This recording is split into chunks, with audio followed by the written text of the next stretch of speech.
பார்லிமென்டில் பதவியேற்ற திராவிட முன்னேற்றக் கழகத்தின் எம்பிக்கள் உதயநிதி வாழ்க, ஸ்டாலின் வாழ்க என்று தமிழர்களின் மானத்தை அடமானம் வைத்துவிட்டார்கள்.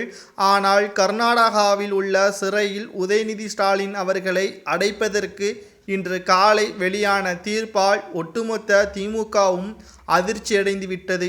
ஒரு கைதியே, ஒரு குற்றவாளியே பார்லிமென்டில் தமிழகர்களால் தேர்ந்தெடுக்கப்பட்டு மக்களவையில் அனுப்பி வைத்தால் இவர்கள் தமிழ் வாழ்க என்று கூறிய அடுத்த நொடியே ஒரு குற்றவாளி வாழ்க என்று கூறுவது நியாயமா?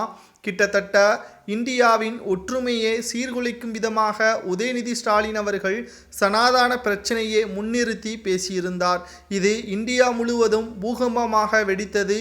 மேலும் சிறிய இடத்தில் பேசுகிறோம் என்று கூறிவிட்டு இந்தியா முழுவதும் மொழிபெயர்க்கப்பட்டு ஒட்டுமொத்த மோசமான சூழ்நிலையாக உதயநிதி ஸ்டாலின் அவர்களது செயல்பாடுகள் இந்தியா முழுவதும் பரவத் தொடங்கியது. வடமாநிலங்களில் இந்தியா கூட்டணி தோல்விற்கு உதயநிதி ஸ்டாலின் அவர்களது பங்கு அதிகமாக இருப்பதாக மேற்கு வங்காள முதல்வர் மம்தா பானர்ஜி அவர்களே தெரிவித்திருந்தார். சுமார் 29 வழக்குகள் இந்தியா முழுவதும் பதிவு செய்யப்பட்டன. இதை அனைத்தையும் ஒரே நீதிமன்றத்தின் கீழ் விசாரணை செய்ய வேண்டும் என்று உதயநிதி ஸ்டாலின் அவர்கள் டெல்லி உயர்நீதிமன்றத்தில் மேல்முறையீடும் செய்தார். ஆனால் டெல்லி உயர்நீதிமன்றத்தில் மேல்முறையீடு செய்த உதயநிதி ஸ்டாலின் அவர்களது மனுவில் பல தவறுகள் இருந்ததன் காரணமாக அந்த மனு தள்ளுபடியும் செய்யப்பட்டது.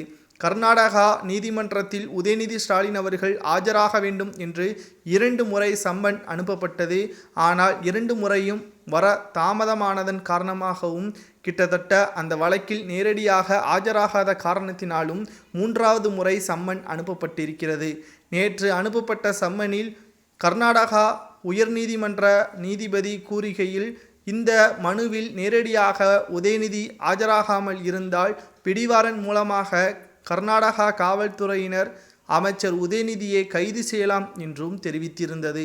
இன்று காலை 10:30 மணி அளவில் அவசரமாக கர்நாடகா நீதிமன்றத்திற்கு வந்த உதயநிதி ஸ்டாலின் அவர்கள் சனாதன வழக்கை பற்றி முழுமையாக ஆராய்ந்தார். மேலும் நேரடியாக நீதிமன்றத்தின் அலுவலகத்தில் உள்ளே வந்து நீதிபதியின் அறையில் அமர்ந்ததால் அமைச்சர் என்ற மாண்பு தற்பொழுது உங்களுக்கு இல்லை என்றும், நீங்கள் குற்றவாளியாகத்தான் உங்களை பார்க்கிறோம் என்றும், சனாதன வழக்கை நீங்கள் குற்றவாளியாக கருதப்பட்டு சிறையில் அடைப்பதற்கான தீர்ப்பையும் வழங்கினார்.